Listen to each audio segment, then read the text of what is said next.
ಕ್ರಿಯಾಪದ ಏನದು ಇಲ್ಲಿ ಎರಡು ಒಂದು ಡೈರೆಕ್ಟ್ ನಮ್ಗೆ ಅರ್ಥ ಆಗತ್ತೆ. ಕ್ರಿಯಾಪದ ಅಂದ್ರೆ ಕ್ರಿಯೆ ಅಂದ್ರೆ ಏನು? ಕೆಲಸ. ಕ್ರಿಯೆ ಅಂತಂದ್ರೆ ಏನು? ಯಾವ ಪದ ಕೆಲಸವನ್ನ ತೋರಿಸ್ತದಲ್ಲ ಅದಕ್ಕೆ ಕ್ರಿಯಾಪದ ಅಂತ ಕರಿತೀವಿ. ಕಾರ್ಯವನ್ನ ತೋರಿಸ್ತಾನೆ. ಕೆಲಸ ಅಂದ್ರೆ ಕಾರ್ಯ. ಕೆಲಸ ಅಂದ್ರೆ ಏನ್ರಿ? ಹೊಲ್ದ ದುಡಿಯೋದು ಅಂತ ಅನ್ನಲ್ಲ. ನೀವು ಕುತ್ಕೊಂಡ್ರಿ ಅದನ್ನೂ ಒಂದು ಕೆಲಸ, ಹೌದೇನು? ಕೂಡೋದು ಒಂದು ಕೆಲಸನಲ್ಲ.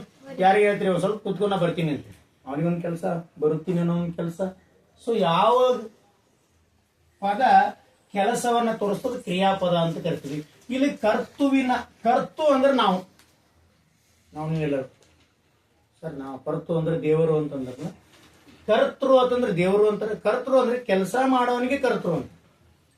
ಕೆಲಸ ಮಾಡೋನಿಗೆ ಕರ್ತೃವಿನ ಕ್ರಿಯೆ. ಕರ್ತೃವಿನ ಕ್ರಿಯೆ ಕೆಲಸ ಮಾಡೋನ ಕೆಲಸ. ವ್ಯಕ್ತಿಯ ಕೆಲಸ, ಅದು ವಸ್ತು ಪ್ರಾಣಿ ಏನಕ್ಕಿರ್ಲಕ್ಕ ಅದು ಏನು ಕೆಲಸ ಮಾಡಿರ್ತದಕ್ಕೆ ಕ್ರಿಯೆ ಅಂತ ಕರಿತೀವಿ. ಅಥವಾ ಕೆಲಸವನ್ನ ಸೂಚಿಸುವ ಪದವೇ ಕ್ರಿಯಾಪದ. ಯಾವ್ಯಾವ ಕೆಲಸ ಅಂತ ಅವ್ನು ನೋಡಿ ಹಿಂಗ್ ತುರ್ಸ್ಕೊಳ್ತಾನ, ಹೌದನ್? ಈಗ ತುರ್ಸ್ಕೊಳ್ಳೋದೇನು? ಹೌದೇನು? ಸುಮ್ ಕೂತಿ ನೋಡ ಹಿಂಗ್ ಓಡಾಡತ್ತ, ಅದೇನು? ಈಗ ಹೊಂಡ್ರ ಏನು? ಪ್ರತಿಯೊಂದು ಕ್ರಿಯೆಯನ್ನ ತೋರಿಸ್ತದೆ. ಕ್ರಿಯಾಪದದ ಮೂಲ ರೂಪ. ಕ್ರಿಯಾಪದದ ಮೂಲ ರೂಪ ಅಂದ್ರೆ ಕ್ರಿಯೆಗಿಂತ ಮುಂಚಿತವಾಗಿ ಒಂದು ಮೂಲ ರೂಪ ಇರ್ತದೆ, ಅದಕ್ಕೆ ಧಾತು ಅಂತ ಕರೀತಾರೆ. ಏನ್ ಕರೀತಾರೆ ಅದಕ್ಕೆ? ಪ್ರಶ್ನೆ ಕೇಳ್ಬೋದು, ಕ್ರಿಯಾಪದದ ಮೂಲ ರೂಪ ಯಾವುದು ಅಂತ. ನೋಡ್ರಿ, ಧಾತುಗಳು ಏನಿರ್ತಾವ? ಮಾಡು, ಹಾಡು, ಬರೆ, ತಿನ್ನು, ಏಳು, ಹೋಗು, ಅಡೆ, ಆಡು, ಬೇಡು, ಓದು, ಕಡಿ, ಜಾರು, ಕೊಡು, ಇವೆಲ್ಲ ಏನದ ಧಾತು. ಸರಿ, ಇವುದರಿಂದ ಮುಂದೆ ಏನ್ ಮಾಡ್ಬೋದು ಅಂದ್ರೆ ಕ್ರಿಯಾಪದವನ್ನ ಏನ್ ಮಾಡ್ಬೋದು? ನಿರ್ಮಾಣ ಮಾಡ್ಕೋಬಹುದು. ಸರಿ, ಆಡು ಅನ್ನೋದನ್ನ ಏನದ ಸರ್ ನಾಮಪದವಾಗಿ ಬರೆದ್ರ ಆಡ್ರಿ ಅಂತ ಕರಿತೀವಿ. ಕೈತಿಲ್ಲ ಕುರಿಗಳು ಅಂತ ಕರಿತೀವಿ. ಕುರಿ ಮತ್ತು ಆಡು ಎರಡು ಡಿಫರೆನ್ಸ್ ಅದಾವ. ಈ ಆಡು ಅಂತ ಕರಿತೀವಿ. ಆ ಆಡು ಕ್ರಿಯಾಪದವಾಗಿ ನಾವು ಬಳಸ್ಬೋದು. ಆಡು ಮೂಲ ಧಾತು ಆಗತ್ತ. ಇನ್ನು ಆಡುತ್ತಾನೆ, ಹುಡುಗದನ್ನ ಆಡುತ್ತಾನೆ ಅಂತೀವಿ. ಹುಡುಗಿದ್ರೆ ಏನಂತೀವಿ? ಬದಲಾವಣೆ ಆಗುತ್ತಲ್ಲ. ಸೊ ಇದು ಮೂಲ ರೂಪ ಅಂದ್ರೆ ಕ್ರಿಯಾಪದದ ಮೂಲ ರೂಪ. ಇವಕ್ಕೆ ಧಾತು ಅಂತ ಕರೀತಾರೆ. ಮಾಡು, ಇವೊಂದು 10-15 ಮಂದಿ ಕೆಲಸ ಮಾಡ್ತಿರ್ತಾರೆ. ಅವಾಗೇನು ಮಾಡುವರು, ಮಾಡುತ್ತಾರೆ ಅಂತ ಬರೀತೀವಿ, ಅಥವಾ ಮಾಡುತ್ತಿದ್ದಾರೆ ಅಂತ ಬರೀತೀವಿ. ಇನ್ನ ಯಾವುದೋ ಒಂದು ಹುಡುಗಿ ಇತ್ತು ಅಂತ ತಿಳ್ಕೊಳ್ಳಿ. ಹಾಡು ಏನಾಗುತ್ತದೆ? ಕ್ರಿಯಾಪದ ರೂಪ ಹಾಡುತ್ತಾಳೆ. ಹುಡುಗಿತ್ತಂದ್ರೆ ಹಾಡುತ್ತಾನೆ. ಹುಡುಗಿತ್ತಂದ್ರ ನೋಡಿ ಕ್ರಿಯಾಪದ ರೂಪ ಚೇಂಜ್ ಆಗತ್ತಲ್ಲ. ಈ ಧಾತುವಿನ ರೂಪ ಚೇಂಜ್ ಆಗ್ತದೆ. ಧಾತುವಿನ ರೂಪ ಚೇಂಜ್ ಆಗಿಲ್ಲ. ಇದಕ್ಕೆ ಪ್ರತ್ಯಯಗಳ ಹಚ್ಚಿ ಏನಾಗತ್ತ? ಕ್ರಿಯಾಪದ ಆಗತ್ತ. ಧಾತುಗಳಿಗೆ ಪ್ರತ್ಯಯಗಳ ಹಚ್ಚಿ ಏನಾಗತ್ತ? ರೈಟ್. ಆ ಕಾಲಕ್ಕೆ ತಕ್ಕಂತೆ ಪ್ರತ್ಯಯ ಹಚ್ತಾವ. ವರ್ತಮಾನ ಕಾಲ, ಭೂತಕಾಲ, ಭವಿಷ್ಯತ್ ಕಾಲ. ಆ ಕಾಲಕ್ಕೆ ತಕ್ಕಂತೆ ಮತ್ತು ಲಿಂಗಕ್ಕೆ ತಕ್ಕಂತೆ. ಲಿಂಗ ಅಂದ್ರೆ ಸ್ತ್ರೀಲಿಂಗ, ನಪುಂಸಕ ಲಿಂಗ. ಈ ಲಿಂಗಕ್ಕೆ ಮತ್ತು ಕಾಲಕ್ಕೆ ತಕ್ಕಂತೆ ಈ ಕ್ರಿಯಾಪದದ ಮೂಲ ರೂಪಗಳು ಏನಾಗ್ತಾವ? ಧಾತು ಏನಾಗ್ತಾವ? ಕ್ರಿಯಾಪದವಾಗಿ ಪ್ರತ್ಯಯಗಳು ಹಚ್ಚಿ ಚೇಂಜ್ ಆಗ್ತಕ್ಕಂಥದ್ದು, ಬದಲಾವಣೆ ಆಗುತ್ತೆ. ನೋಡಿ, ಮಾಡು, ಮಾಡುತ್ತಾನೆ. ಹಾಡು, ಬರೆ, ತಿನ್ನು, ಏರು, ಹೋಗು, ಕೊಡೆ, ಆಡು, ಬೇಡು, ಬೇಡಿದನು. ಭೂತಕಾಲ ಅವಾಗೇ ಬೇಡನವ. ಓದು, ಕಡಿ, ಜಾರು, ಕೂಡು, ಕೊಡು, ಮರೆ, ಮರೆತ್ತ. ನೋಡ್ರಿ, ಇಲ್ಲಿ ಕೆಲವು ಪ್ರಶ್ನೆಗಳದಾವ ಈ ಕ್ರಿಯಾಪದ ಮತ್ತು ಧಾತುವಿನ ಮೇಲೆ. ತಿಂದನು, ಈ ಕ್ರಿಯಾಪದದ ಮೂಲ ರೂಪ ಯಾವುದು? ತಿಂದ. ಏನದು? ತಿಂದ ಅಥವಾ ಏನು ಮೂರು ಪದ ಆಗತ್ತಾ? ಇಲ್ಲ. ಏನದ? ತಿನ್ನು. ನೋಡ್ರಿ, ಕೆಲವೊಂದು ಟೈಮ್ನಾಗ ಇದು ಹೆಂಗದ ಹಂಗೆ ಮಾಡ್ಕೊಂಡ್ ಬಿಡ್ತೀವಿ. ಇಲ್ಲಿ ನೋಡ್ರಿ ಸರ್, ಆಡುತ್ತಾನೆ, ಇದು ಬರೀ ಮ್ಯಾಲಿನ ತಾನೇ ತೆಗೆದಿವ್ರಿ ಆಡು. ಇಲ್ಲೇನಂತ ಪ್ರತ್ಯಯಗಳು ಕೂಡ್ತದ್ರಿಂದ ತಿನ್ನು ಅನ್ನೋದು ಕ್ರಿಯಾಪದದ ಮೂಲ ರೂಪ. ಕ್ರಿಯಾಪದ ಮೂಲ ರೂಪ ಯಾವುದು? ತಿಂದನು, ಅದರ ಮೂಲ ರೂಪ ತಿನ್ನು. ಇನ್ನ ನೀರು ಕುಡಿಯುತ್ತಾನೆ, ಈ ವಾಕ್ಯದಲ್ಲಿರುವ ಕ್ರಿಯಾಪದದ ಧಾತು ಬರೆಯಿರಿ. ಕುಡಿಯುತ್ತಾನೆ, ಕುಡಿಯೋದ್ರ ಸರ್ ಕುಡಿ. ಓಕೆ. ಇನ್ನ ಪಿ.ಟಿ. ಉಷಾ ಅತಿ ವೇಗವಾಗಿ ಓಡುತ್ತಾಳೆ, ಈ ವಾಕ್ಯದಲ್ಲಿರುವ ಕ್ರಿಯಾಪದ ಯಾವುದು? ಕ್ರಿಯಾಪದ ಇಲ್ಲಿ ನೋಡಿ, ಅದೇ ನಿಮ್ಗೆ ಹೇಳೋದು. ಓಡುತ್ತಾಳೆ ಕ್ರಿಯಾಪದಕ್ಕೆ ಪ್ರತ್ಯಯ ನೋಡ್ರಿ, ಧಾತು ಓಡು ಅಷ್ಟೇ. ಕ್ರಿಯಾಪದ ಮೂಲ ರೂಪ ಕೇಳಿದ್ರ ಓಡು ಅಷ್ಟೇ. ನಿಮಗೆ ಪ್ರಶ್ನೆ ಕನ್ಫ್ಯೂಷನ್ ಹೆಂಗೆ ಮಾಡ್ತಾರೆ, ಈ ವಾಕ್ಯ ಬರೆದು ಈ ವಾಕ್ಯದಲ್ಲಿರುವ ಕ್ರಿಯಾಪದ ಯಾವುದು ಅಂತ ಕೇಳ್ತಾರ. ಕೆಳಗ ಆಪ್ಷನ್ ಏನ್ ಕೊಟ್ಟಿರ್ತಾರ? ಓಡು, ಓಡುತ್ತಾಳೆ ಅಂತ ಕೊಟ್ಟಿರ್ತಾರ. ಮತ್ತೆ ಬೇರೆ ಬೇರೆ ರೀತಿಯಲ್ಲಿ ಕೊಟ್ಟಿರ್ತಾರ. ಓಡಿದನು ಎಲ್ಲಾನು ಅದೇ ಕೊಡ್ತಾರ. ಆದ್ರೆ ನಾವೇನ್ ಮಾಡ್ತೀವಿ, ಇದೇನ ಎರಡು ಕ್ರಿಯಾಪದ ಮೂಲ ರೂಪ ಕೇಳಾರೋ ಅಥವಾ ಕ್ರಿಯಾಪದ ಕೇಳಾರೋ ಅಂತ ನೋಡಕ್ ಹೋಗಂಗಿಲ್ಲ. ಕ್ರಿಯಾಪದ ಅಂತ ಶಬ್ದ ಕಣ್ಣಿಗೆ ಕಂಡ್ರೆ ಸಾಕು ಉತ್ತರ ಹಾಕಕ್ಕೆ ಶುರು ಮಾಡ್ತೀವಿ. ಅದನ್ನ ಮಾಡಂಗಿಲ್ಲ. ಏನು ಕ್ರಿಯಾಪದನೇ ಕೇಳಾರೋ ಅಥವಾ ಕ್ರಿಯಾಪದದ ಮೂಲ ರೂಪ ಅಂದ್ರೆ ಧಾತು, ಎರಡು ಯಾವ್ದು ಕೇಳ್ಯಾರ ಅಂತ ನೋಡ್ಬೇಕು. ಇಲ್ಲೇನ್ ಕೇಳ್ಯಾರವರು? ಪಿ.ಟಿ. ಉಷಾ ಅತಿ ವೇಗವಾಗಿ ಓಡುತ್ತಾಳೆ, ಈ ವಾಕ್ಯದಲ್ಲಿರುವ ಕ್ರಿಯಾಪದ ಕೇಳ್ಯಾರ. ಏನ್ ಕೇಳ್ಯಾರ? ಕ್ರಿಯಾಪದ ಹೆಂಗಾಗುತ್ತಂದ್ರೆ ಈ ಮೂಲ ರೂಪಕ್ಕೆ ಪ್ರತ್ಯಯಗಳು ಆಗ್ತಾವ. ಏನಂತವ? ಪ್ರತ್ಯಯಗಳು ಎಲ್ಲಿ ಬಳಸ್ತೀವಿ? ಕಾಲಗಳನ್ನ ಹೇಳ್ಬೇಕಾದ್ರೆ ಬಳಸ್ತೀವಿ, ಮತ್ತು ಲಿಂಗಗಳನ್ನ ಹೇಳ್ಬೇಕಾದ್ರೆ ಬಳಸ್ತೀವಿ. ಲಿಂಗಗಳು ಮತ್ತು ಕಾಲಗಳು ಹೇಳ್ಬೇಕಾದ್ರೆ ಪ್ರತ್ಯಯಗಳನ್ನ ಬಳಸಿ ಅದಕ್ಕೆ ಕ್ರಿಯಾ ರೂಪ ನೀಡ್ತೀವಿ. ಹೌದಾ? ಇಲ್ಲಿ ಯಾವ್ದಾಗುತ್ತೆ ಕ್ರಿಯಾಪದ? ಕ್ರಿಯಾಪದ ಮೂಲ ರೂಪ ಏನಾಗುತ್ತ? ಓಡು ಅಷ್ಟೇ ಆಗುತ್ತೆ. ಕ್ರಿಯಾಪದದ ಮೂಲ ರೂಪ ಅಥವಾ ಧಾತು ಏನಾಗುತ್ತ? ಓಡು ಅಷ್ಟೇ ಆದ್ರೆ ಕ್ರಿಯಾಪದ ಏನಾಗುತ್ತ? ಇನ್ನ ನೆಕ್ಸ್ಟ್ ನೋಡಿ, ರೈಟ್. ಆಕಾಶ ದಿನಾಲು ತುಂಟತನ ಮಾಡುವನು, ಈ ವಾಕ್ಯದಲ್ಲಿರುವ ಕ್ರಿಯಾಪದ ಯಾವುದು?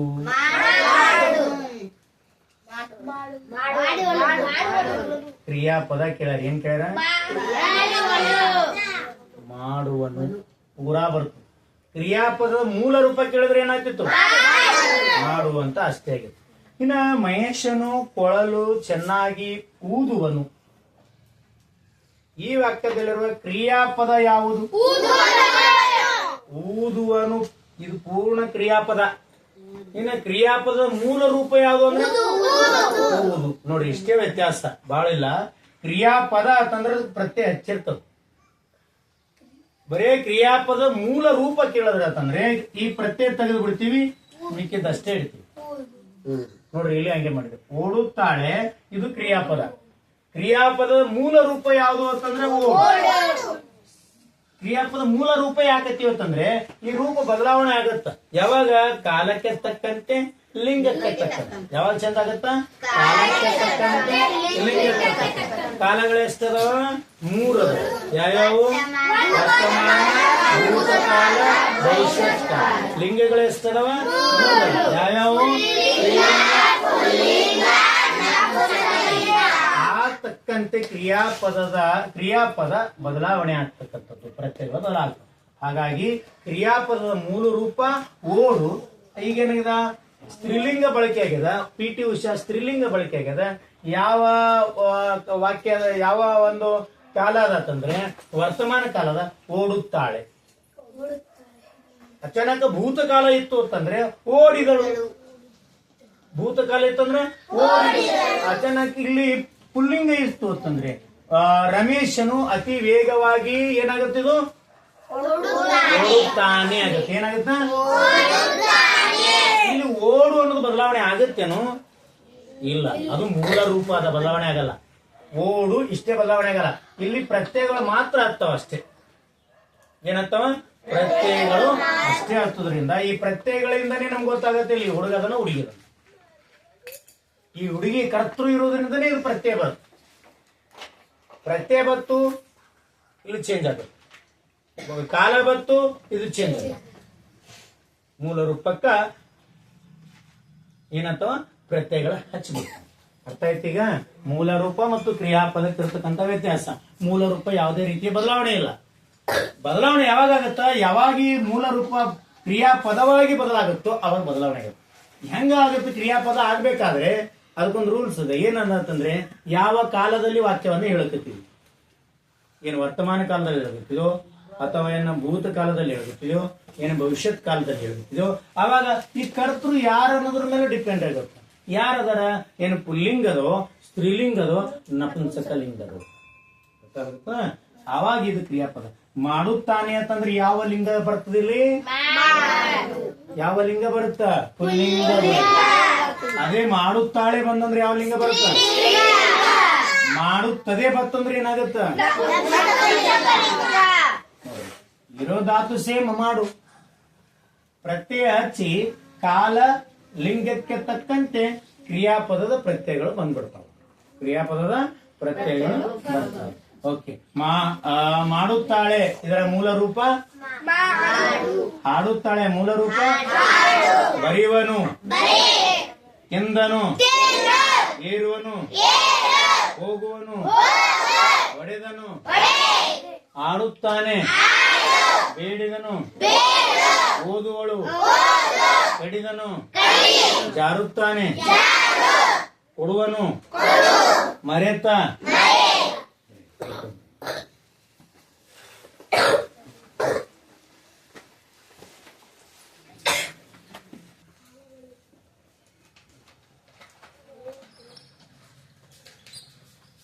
ಕಾಲಗಳು ಏನು? ಎಷ್ಟೋ ಕಾಲಗಳು? ಯಾರೋ ನಾಲ್ಕಂದ್ರಲ್ಲ, ಯಾವ್ಯಾವ 4 ಕಾಲಗಳು ಕರೆಕ್ಟ್ ಹೇಳಕ್ಕೆ? ಮಳೆಗಾಲ, ಚಳಿಗಾಲ, ಬೇಸಿಗೆಕಾಲ, ಇನ್ನೊಂದು ಮಳೆಗಾಲ, ಚಳಿಗಾಲ, ಬೇಸಿಗೆಕಾಲ. ಅದು ಋತುಗಳಲ್ಲಿ ಬರ್ತದೆ. ಅದೆಲ್ಲಿ ಬರ್ತದೆ? ಋತುಗಳು. ಇನ್ನೊಂದು ಹೇಳಿರ್ಬೇಕು, ಎಡಗಾಲ, ಬಲಗಾಲ, ಕುಂಟಗಾಲ, ಬಂಕಡಗಾಲ. ಬನ್ನಿ. ಕಾಲಗಳು 3. ಕಾಲಗಳು ಎಷ್ಟವ? ಯಾವ್ಯಾವಪ್ಪ ಅಂತಂದ್ರೆ ಕಾಲ ಅಂದ್ರೆ ಏನ್ ನೋಡೋಣ ಮೊದಲು. ಹೌದಾ? ನಮ್ಗೆ ಗೊತ್ತಾಗ್ಬೇಕು. ಯಾಕಂದ್ರೆ ಕಾಲಗಳ ಬೇರೆ ಬೇರೆ ಒಂದು ಇದ್ರಲ್ಲಿ ಬಳಸ್ತೀವಿ. ಮಳೆಗಾಲ ಅಂತೀವ್ರಿ, ಚಳಿಗಾಲ ಅಂತೀವ್ರಿ, ಬ್ಯಾಸಿಗೆ ಕಾಲ ಅಂತೀವ್ರಿ. ಅದು ನಮ್ಮ ಋತುವಿಗೆ ಸಂಬಂಧಿಸಿದ ಅಂತೀವಿ. ಇನ್ನ ಮನುಷ್ಯರ ಕಾಲಗಳನ್ನ ನೋಡಿದ್ರೆ 2 ಅದಾವ. ಆದ್ರೆ ಇನ್ನು ಕೆಲವೊಂದು ಜೋಡಿಸ್ತೀವಿ ನಾವು ಅವ್ರಿಗೆ ತಕ್ಕಂತೆ. ಏನ್ ಯಾಕಂದ್ರೆ ಹಾಸ್ಕೊಂಡು ಸ್ವಲ್ಪ ಮುನ್ಸಲ್ಲ ನಾವು ಅವ್ರ ತಕ್ಕಂತೆ ನಾವೇನ್ ಮಾಡ್ತೀವಿ, ಹೇಳ್ತೀವಿ ಎಡಗಾಲ, ಬಲಗಾಲ, ಇನ್ನೇನು ಬೇರೆ ಬೇರೆ ಹೇಳ್ತೀವಿ. ನೀವು ಎಲ್ಲ ಸುಮ್ಮನೆ. ಬಟ್ ಇಲ್ಲಿ ಗ್ರಾಮರ್ಗೆ ಸಂಬಂಧಿಸಿದಂತೆ ಅಂದ್ರೆ ವ್ಯಾಕರಣ, ಕನ್ನಡ ಗ್ರಾಮರ್ಗೆ ಸಂಬಂಧಿಸಿದಂತೆ ನಾವು ನೋಡೋದಾದ್ರೆ ಕಾಲಗಳು 3 ಪ್ರಕಾರಗಳು. ಅಂದ್ರೆ ವಾಕ್ಯವನ್ನ ರಚನೆ ಮಾಡಬೇಕಾದ್ರೆ ಕಾಲ ಬಹಳ ಮುಖ್ಯ. ವಾಕ್ಯ ರಚನೆ ಅಂದ್ರೆ ಯಾವಾಗ ಆ ಘಟನೆ ನಡೆದದ, ಯಾವಾಗ ಅದು ಘಟನೆ ನಡೆದದ ಅಂತ ಹೇಳಕ್ಕ ಈ ಕಾಲಗಳ ಅವಶ್ಯಕತೆ ಅದಾವ. ನೋಡಿ, ಕಾಲವು ಘಟನೆ ನಡೆದ ಸಮಯವನ್ನು ಸೂಚಿಸ್ತದೆ. ಕೇವಲ ನಾವು ಕ್ರಿಯಾಪದ ಅಟ್ಟೆ ಬರ್ದಿವೆ ಅಂತಂದ್ರೆ ನೋಡಿ, ಕ್ರಿಯಾಪದ ಮೂಲ ರೂಪ ಮಾಡು, ತಿನ್ನು, ಇದು ಬರೆದ್ರೆ ಏನ್ ಅರ್ಥ? ಇದು ಅರ್ಥ ಕೊಡುತ್ತಾ? ತಿನ್ನು, ಮಾಡು, ನೋಡು, ನಗೆ, ಆಡು ಕೊಡ್ತದೇನು? ಇಲ್ಲ. ಅದಕ್ಕೆ ಪ್ರತ್ಯಯ ಸೇರಿಸ್ಬೇಕು. ಪ್ರತ್ಯಯ ಸೇರಿಸಿದಾಗ ತಿನ್ನು, ಯಾವಾಗ ತಿನ್ನು? ಈಗ ತಿನ್ನ, ಅವಾಗ ತಿಂದ, ಇನ್ನು ಮುಂದೆ ತಿನ್ನು. ನೋಡ್ರಿ ಅರ್ಥ ಏನಾದ? ಅದಕ್ಕೆ ಪ್ರತ್ಯಯ ಸೇರಿಸಿ ಆ ಕಾಲಕ್ಕೆ ತಕ್ಕಂತೆ ಅದು ಕ್ರಿಯಾಪದವಾಗಿ ಬದಲಾವಣೆ ಆಗ್ತಕ್ಕಂಥದ್ದು. ರೈಟ್. ಕಾಲಗಳಲ್ಲಿ 3 ಪ್ರಕಾರಗಳದಾವ. ಒಂದನೇದು ಯಾವುದು? ಎರಡನೇದು? ಮೂರನೇದು? ಭೂತಕಾಲ ಅಂತಂದ್ರೆ ಹಿಂದೆ ನಡೆದ ಘಟನೆಗಳು. ಭೂತಕಾಲ ಅಂದ್ರೆ ಏನು? ಹಿಂದೆ ಅಂತಂದ್ರೆ ಏನು? ಮೊದಲು ಒಂದು 10 ವರ್ಷ ಇರ್ತಲ್ಲ, ಒಂದು 10 ನಿಮಿಷ, 11 ನಿಮಿಷ, ಅಥವಾ ನಿಮ್ಗೆ ಅನಿಸಿತ್ತು ಅಂತಂದ್ರೆ ಆಲ್ರೆಡಿ ಘಟನೆ ನಡೆದು ಹೋಗಿತ್ತು ಅಂತ ಅನಿಸ್ತಿತ್ತು ಅಂತಂದ್ರೆ ಅದೆಲ್ಲ ಬಳಸ್ಬೋದು.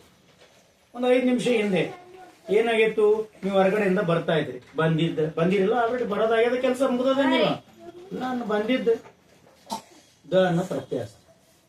ಬಂದಿದ್ದ, ಕೂತಿದ್ದ, ನಿಂತಿದ್ದ, ಉಂಡಿದ್ದ, ನೋಡ್ರಿ ಇವೆಲ್ಲ ಕೆಲಸ ಏನ್ ತೋರಿಸ್ತಾವ? ದ ಪ್ರತ್ಯಯನ್ನ ಹಚ್ಚಿದ್ರೆ ಅದಕ್ಕೆ ದನು, ದರು, ತು ಅಂತ ಅಷ್ಟೇ. ಬಂದಿತ್ತು ಅಂದ್ರೆ ನಪುಂಸಕ ಲಿಂಗವನ್ನ ಬಳಸಬೇಕಾದ್ರೆ ಬಂದಿತ್ತು. ತಲಗದ ಬೋರ್ಡ್ ಕಂಡು ನೋಡ್ರಿ ಲಕ್ಷ್ಯ ಇದೆ. ಯಾಕಂದ್ರೆ ಇದು ಪ್ರತ್ಯಯಗಳ ಹಚ್ಚೋದು ಗೊತ್ತಾಯ್ತು ಅಂತಂದ್ರೆ ಕ್ವಶನ್ ಏನ್ ಕೇಳ್ತಾರೆ ಅಂದ್ರೆ ಕೊಟ್ಟಿರುವ ವಾಕ್ಯವು ಯಾವ ಕಾಲದಲ್ಲಿದೆ ಅಂತ ಕೇಳ್ತಾರೆ.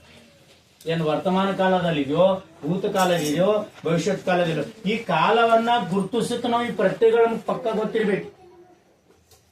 ಈ ಪ್ರತ್ಯಯಗಳು ಗೊತ್ತಿತ್ತು ಅಂತಂದ್ರೆ, ಇಲ್ಲ ಪ್ರತ್ಯಯಗಳನ್ನು ಕರೆಕ್ಟ್ ಆಗಿ ಗೊತ್ತಿತ್ತು ಅಂದ್ರೆ ನಮ್ಗೆ ಅದು ಯಾವ ಕಾಲದಲ್ಲಿ ವಾಕ್ಯ ಅದ ಅಂತ ಗೊತ್ತಾಗುತ್ತೆ.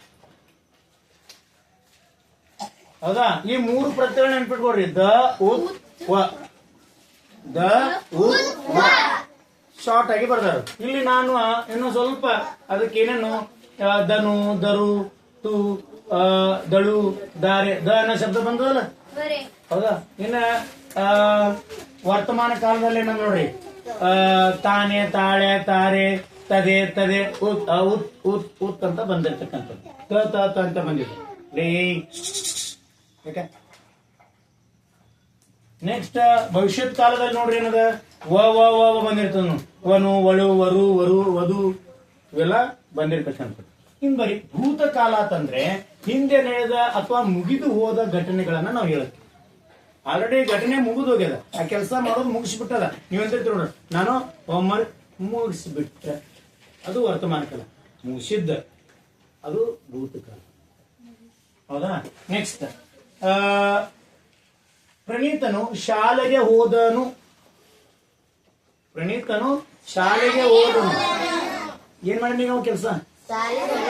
ಹಾ, ನಿಂಬಲ್ಲಿ ಓಕೆ, ಕೆಲಸ ಮುಗಿದದ. ನೆಕ್ಸ್ಟ್ ನೋಡಿ, ಸನ್ನಿಧಿಯು ನೃತ್ಯ ಮಾಡಿದಳು. ನೀವು ಬರೋಷ್ಟಿಗೆ ಆ ಕೆಲಸ ಮುಗಿದ್ ಬಿಟ್ಟದ. ಅಥವಾ ಇನ್ನೊಬ್ರು ಯಾರೋ ಬರಬೇಕು ಕೇಳ್ತಾರ, ಸನ್ನಿಧಿ ನೃತ್ಯ ಆಯ್ತಾನ? ಆಯ್ತ ಆಗಿರ್ತದಲ್ಲ. ನೆಕ್ಸ್ಟ್ ನೋಡಿ, ಇನ್ನು ವರ್ತಮಾನ ಕಾಲ ಅಂದ್ರೆ ಈಗ ಸದ್ಯದಲ್ಲಿ ಏನೇನ್ ನಡೀತಾವ, ಈಗ ನಡೆಯುತ್ತಿರುವ ಘಟನೆಯನ್ನು ಸೂಚಿಸುವ ಕಾಲವೇ ವರ್ತಮಾನ ಕಾಲ. ಈಗ ಅಟ್ ಪ್ರೆಸೆಂಟ್, ಈಗ ಈಗೇನ್ ಮಾಡೈತ್ರಿ? ಕುಂತೀವ್ರಿ, ಕುಂತೀವಿ ಪ್ರತ್ಯಯ. ನಾವು ಆಡು ಭಾಷೆ ಭಾಳ ಚಂದ ಮಾಡ್ತೇವೆ. ಕುಂತೀವ್ರಿ, ಉಳ್ಳಕತ್ತೀವ್ರಿ, ಕತ್ ಅಷ್ಟೇ ನಮ್ ಕಡೆ ಕತ್ ಕತ್ತೀವ್ರಿ, ಉಳ್ಳು ಕತ್ತೀವ್ರಿ, ಮಾಡಕತ್ತೀವ್ರಿ, ಬರ್ಲ್ಯಾಕತ್ತೀವ್ರಿ, ಬರ್ಲ್ಯಾಕತ್ತೀವ್ರಿ, ಓದಾಕತ್ತೀವ್ರಿ. ಹೌದಾ? ಕೆಲವು ಪ್ರತ್ಯಯಗಳನ್ನ ನಮ್ಮ ಆಡು ಭಾಷೆಯಲ್ಲಿ ಬಳಸ್ತೀವಿ. ವರ್ತಮಾನ ಕಾಲ ಅಂದ್ರೆ ಈಗ ನಡೀತಿರ್ತಕ್ಕಂಥ ಕೆಲಸ. ನೋಡ್ರಿ, ರಾಜು ಶಾಲೆಗೆ ಹೋಗುತ್ತಾನೆ. ಹೋಗೇನೇನು? ಈಗ ಅಣ್ಣ ರೆಡಿ ಆಗ್ಯಾನ ಅಂತ ಅರ್ಥ. ಮತ್ತೊಂದು ಕೆಲಸ ಇಲ್ಲ ಅವನಿಗೆ. ಹೋಗುತ್ತಾನೆ. ನೆಕ್ಸ್ಟ್ ನೋಡ್ರಿ, ರಾಣಿ ನೃತ್ಯ ಮಾಡುತ್ತಾಳೆ. ಮಾಡಳೇನು? ಭೂತಕಾಲ ಇಲ್ಲ. ಮಾಡುವಳು ಅಂತದೇನು? ಇಲ್ಲ, ಮಾಡ್ತಾಳೆ. ಈಗ ರೆಡಿ. ನೆಕ್ಸ್ಟ್ ಈಗ ಸದ್ ನಿಂತಾಳ ರೆಡಿ. ಹೌದಾ? ಅದು ವರ್ತಮಾನ ಕಾಲ. ಇನ್ನ ಭವಿಷ್ಯತ್ ಕಾಲ ಮುಂದೆ ನಡೆಯುವ ಘಟನೆಯನ್ನು ಹೇಳ್ತದ. ಮುಂದೆ ನಡೆಯುವ ಘಟನೆಗಳು ಈಗ ನಡೆದಿಲ್ವಿ, ನಡೆಯಲ್ವಿ, ಇನ್ನು ಮುಂದೆ ನಡೀತದ ಭವಿಷ್ಯ ಹೇಳ್ತೀವಿ ನಾವು. ಹೌದಾ? ಅದಕ್ಕೆ ಭವಿಷ್ಯತ್ ಕಾಲ ಆಗ. ನೋಡ್ರಿ, ಸಂಗು ಶಾಲೆಗೆ ಹೋಗುವನು. ರೆಡಿನೂ ಆಗಿಲ್ಲ, ಏನಿಲ್ಲ, ಹೋಗ್ತಾನ. ಅಲ್ಲೇ ಬೇಡ, ಟೈಮ್ ಆಗ್ಯಾದ್ರೆ ಅಲ್ಲೇ ಆಡ್ತಿರ್ತಾನ, ಅಲ್ಲಿ ಇಲ್ಲಿ ಹೋಗ್ತಾನ. ಶಾಲೆ ಹೋಗ್ತಾನಲ್ಲ, ಹೋಗ್ತಾನ್ರಿ. ಹೋಗುವನು, ಹೋಗುವನು ವ ಅಂತಕ್ಕಂಥ ಪ್ರತ್ಯಯ ಸೇರ್ತದೆ. ನೆಕ್ಸ್ಟ್ ಸೌಮ್ಯ ನೃತ್ಯ ಮಾಡುವಳು. ರೆಡಿನೂ ಇಲ್ಲ, ಏನಿಲ್ಲ, ಮಾಡುವಳು. ಅದಾಕಿನ ಹೆಸರು ಲಿಸ್ಟ್ ಮಾಡುವಳು, ವಳು ಅಂತಕ್ಕಂಥ ಪ್ರತ್ಯಯ. ಇಲ್ಲಿ ನೋಡ್ರಿ, ಕೆಲವು ಪ್ರತ್ಯಯಗಳನ್ನ ಗಮನಿಸಿಡ್ರಿ. ಭೂತಕಾಲದ ಪ್ರತ್ಯಯಗಳು ಯಾವುವು? ಧನು, ದರು, ತು, ದಳು, ದಾರಿ. ಇನ್ನ ವರ್ತಮಾನ ಕಾಲದ ಪ್ರತ್ಯಯಗಳು ಯಾವ್ಯಾವು? ತಾನೆ, ತಾಳೆ, ತಾರೆ, ತದೆ, ತಳೆ. ಇನ್ನ ಭವಿಷ್ಯತ್ ಕಾಲದ ಪ್ರತ್ಯಯಗಳು ಯಾವ್ದ್ರೆ? ವನು, ವಳು, ವರು, ವಧು. ಇವು ಪ್ರತ್ಯಯಗಳನ್ನ ಒಂದ್ ವೇಳೆ ನೆನ್ಪಿಟ್ರಿ ಅಂದ್ರೆ ಇವು ಪ್ರತ್ಯಯಗಳು ಯಾವ ಪದಕ್ಕೆ ಹತ್ತವ ಅಂದ್ರೆ ಕ್ರಿಯಾಪದಕ್ಕೆ ಹತ್ತ. ಇವು ಪ್ರತ್ಯಯಗಳು ಯಾವ ಹತ್ತವ ಅಂದ್ರೆ ಮೂಲ ಧಾತುವಿಗೆ ಪ್ರತ್ಯಯ ಹತ್ತಿ, ಮೂಲ ಧಾತುಗೆ ಪ್ರತ್ಯಯ ಹತ್ತಿ ಅದು ಯಾವ ರೂಪ ಪಡಿತದ? ಕ್ರಿಯಾಪದ ಮೂಲ ರೂಪಕ್ಕೆ ಪ್ರತ್ಯಯಗಳನ್ನ ಹಚ್ಚಿ ನಾವು ಏನ್ ಮಾಡ್ತೀವಿ? ಕ್ರಿಯಾಪದ ಮಾಡ್ತೀವಿ. ಈಗ ತಿನ್ನು ದ ಹಚ್ಚಿದ್ರೆ ತಿಂದನು. ಇದು ನೋಡ್ರಿ, ಹುಡುಗಿದಳ ತಿಂದಳು, ಹುಡುಗಿದ್ರ ತಿಂದಳು. ಬಹಳ ಜನ ಇದ್ರು ಅಂದ್ರೆ ತಿಂದರು. ಮತ್ತ ದಾನಿ ಅಂದ್ರೆ ತಿಂದಾರೆ, ತಿಂದಾರೆ. ತಿಂದಾರ. ನಮ್ಮ ಭಾಷೆ ತಿಂದಾರಿ ಅಂತ ಬರ್ತೀವಿ, ನಮ್ಮ ಭಾಷೆಲಿ ಬರ್ದಿದ್ವಿ. ಎಲ್ಲ ತಿಂದಾರ, ನಾವು ಅವ್ರಿಗೆ ಇಟ್ಟಿಲ್ಲ, ಅವ್ರು ಎಲ್ಲ ತಿಂದು ಬಿಟ್ರ. ತಿಂದಾರೆ, ತಿಂದಿತ್ತು, ತಿಂದಿತ್ತು ಗಾ ಪ್ರತ್ಯಾಸ, ತಿಂದಿತ್ತು ನಪುಂಸಕಲಿಂಗ, ತಿಂದಿತ್ತು, ತಿಂದನು, ತಿಂದರು, ತಿಂದಿತು, ತಿಂದಳು, ತಿಂದಾರೆ. ನೋಡ್ರಿ ಇವೆಲ್ಲ ಯಾವ ಕಾಲ ಸೂಚಿಸ್ತದೆ? ಇದು ಭೂತಕಾಲ. ಯಾವ ಕಾಲ ತೋರಿಸ್ತದೆ? ಘಟನೆ ನಡೆದು ಹೋಗ್ಯದ. ಏನಾಗ್ಯದ? ಇನ್ನು ವರ್ತಮಾನ ಕಾಲದಲ್ಲಿ ನೋಡಿದ್ವಿ, ತಿನ್ನು, ತಿನ್ನು ಪ್ಲಸ್ ತಿನ್ನುತ್ತಾನೆ. ನೋಡ್ರಿ, ತಿನ್ನುತ್ತಾನೆ. ಇನ್ನು ಹುಡುಗಿದ್ರು ಅಂದ್ರೆ ಬಹಳ ಜನ ತಿನ್ನುತ್ತಾರೆ. ನಪುಂಸಕಲಿಂಗ ತಿನ್ನುತ್ತದೆ. ಇನ್ನು ಬಹಳ ಮಂದಿ ಇದ್ರು ತಿನ್ನುತ್ತಾವೆ, ತಿನ್ನುತ್ತಾವೆ, ತಿನ್ನುತ್ತಾರೆ, ತಿನ್ನುತ್ತಾಳೆ, ತಿನ್ನುತ್ತಾರೆ, ತಿನ್ನುತ್ತದೆ. ಉತ್ ಬತ್ತು ಅಂದ್ರೆ ಅದು ಯಾವ ಕಾಲದ? ವರ್ತಮಾನ ಕಾಲ.